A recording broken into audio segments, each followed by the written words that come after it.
नमस्कार दोस्तों, स्वागत है मेरे वीडियो में। आज हम बात करेंगे ऑप्शन ग्रिक्स पे। शेयर बाज़ार में ऑप्शन ट्रेडिंग के लिए ग्रिक्स कितने उपयोगी है, इस बात पे हम आज बात करेंगे। ऑप्शन ग्रिक्स का संक्षिप्त परिचय इस तरह है। किसी भी ऑप्शन ट्रेड के सफल होने के लिए कई चीज़ों को एक साथ मिलकर काम करना होता है। अगर यह सारी ताकतें एक साथ ट्रेडर के पक्ष में काम करेगी तो उसका ट्रेड सफल होगा। ऑप्शन ट्रेड में इन ताकतों को ऑप्शन ग्रिक्स कहते हैं। यह ताकतें हर ऑप्शन कॉन्ट्रैक्ट पर हर मिनट असर डाल रही होती है और इसकी वजह से प्रीमियम बढ़ता या घटता है। मुश्किल बात यह है कि ये ताकतें प्रीमियम पर सीधे सीधे ही असर नहीं डालती, बल्कि यह ताकतें एक दूसरे पर भी असर डालती है। ऑप्शन प्रीमियम, ऑप्शन ग्रिक्स और बाज़ार की मांग और सप्लाई सब एक दूसरे पर असर डालते हैं और यह सारी ताकतें अलग अलग भी काम करती है। इन ताकतों के मिले जुले असर की वजह से ही प्रीमियम ऊपर नीचे होता है। किसी ऑप्शन ट्रेडर के लिए सबसे महत्वपूर्ण चीज़ यह होती है कि वह प्रीमियम की इस उतार चढ़ाव की ठीक से पहचान पाए। अगर वह यह समझ पाएगा कि प्रीमियम किस दिशा में जाने वाले हैं और वह यह ताकतें किस तरह से काम कर रही है, तो उसका ऑप्शन ट्रेड सफल होगा। तो ऑप्शन ग्रिक्स क्या होता है? तो ऑप्शन ग्रिक्स 4 प्रकार के होते हैं। सबसे पहला होता है डेल्टा, दूसरा होता है गामा, तीसरा होता है वेगा और चौथा होता है थीटा। तो सबसे पहले हम जानेंगे डेल्टा के बारे में।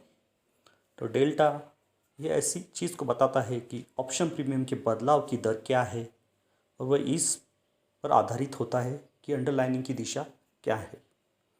गामा गामा यह डेल्टा के बदलाव को बताता है।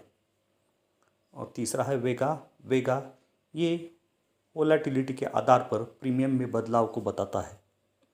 और थीटा यह एक्सपायरी में बचे हुए समय के आधार पर प्रीमियम को बदलाव को बताता है। अभी हम एक ऑप्शन के डेल्टा को नीचे दिए गए चित्रों को देखेंगे। यहाँ पे हमने निफ्टी के 8250 कॉल ऑप्शन का चित्र है। पहला चित्र 9:18 पर लिया गया है, जब निफ्टी का स्पॉट 8292 पे था। देख सकते हैं आप, वहाँ पे प्रीमियम का प्राइस 144 था। अब कुछ ही समय बाद अब आपको प्रीमियम को बदलता हुआ देख सकते हैं। 9:18 पे हुए जब निफ्टी 8292 पर था, तब कॉल ऑप्शन 144 पर ट्रेड कर रहा था। लेकिन 10 बजे जब निफ्टी 8315 पर पहुंच गया, तब वही कॉल ऑप्शन 150 पर ट्रेड कर रहा था। अब एक और चित्र पर देखिए, जो 10:55 बजे लिया गया है।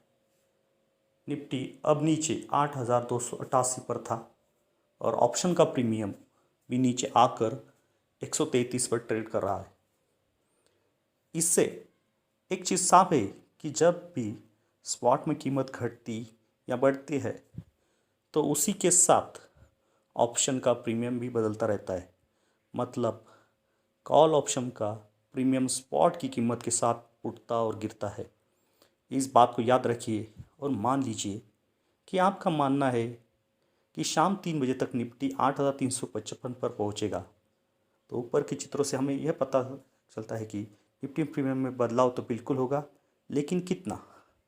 अगर निफ्टी 8355 पर पहुंच जाएगा तो 8250 सी का प्रीमियम कितना होगा?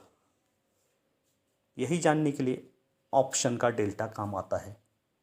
डेल्टा हमें यह बताता है कि ऑप्शन का मूल्य अंडरलाइन में होने वाले बदलाव के साथ कैसे बदलता है। मतलब ये कि डेल्टा हमें बताता है कि अंडरलाइन में होने वाले हर पॉइंट के बदलाव के साथ ऑप्शन के प्रीमियम में कितने पॉइंट का बदलाव आएगा। यानी ऑप्शन ग्रिक्स का डेल्टा यह बताता है कि बाजार के बदलाव की दिशा का ऑप्शन के प्रीमियम पर क्या असर होगा। डेल्टा एक ऐसी संख्या है जो कॉल ऑप्शन के लिए 0 से 1 के बीच में होती है कुछ ट्रेडर आपको 0 से 100 के रूप में भी देखते हैं।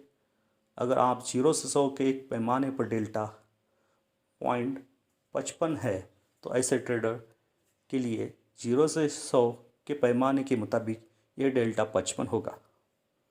वहीं पुट ऑप्शन के लिए डेल्टा 1 से 0 के बीच -100 से 0 होता है, तो -1 से 0 के पैमाने पर -0.4 का डेल्टा -100 से 0 के पैमाने पर -40 का डेल्टा के बराबर होगा। अगले वीडियो में हम समझेंगे कि कॉल ऑप्शन के लिए डेल्टा का इस्तेमाल कैसे करते हैं, डेल्टा के मूल्यों को कैसा निकाला जाता है, पुट ऑप्शन के लिए डेल्टा का कैसे इस्तेमाल किया जाता है, डेल्टा की विशेषताएं, डेल्टा और स्पॉट के बीच का संबंध, डेल्टा एक्सचेंज क्या होता है, डेल्टा से जुड़ा हुआ ऑप्शन पोजीशन कैसा होता है। हमारा वीडियो देखने के लिए धन्यवाद।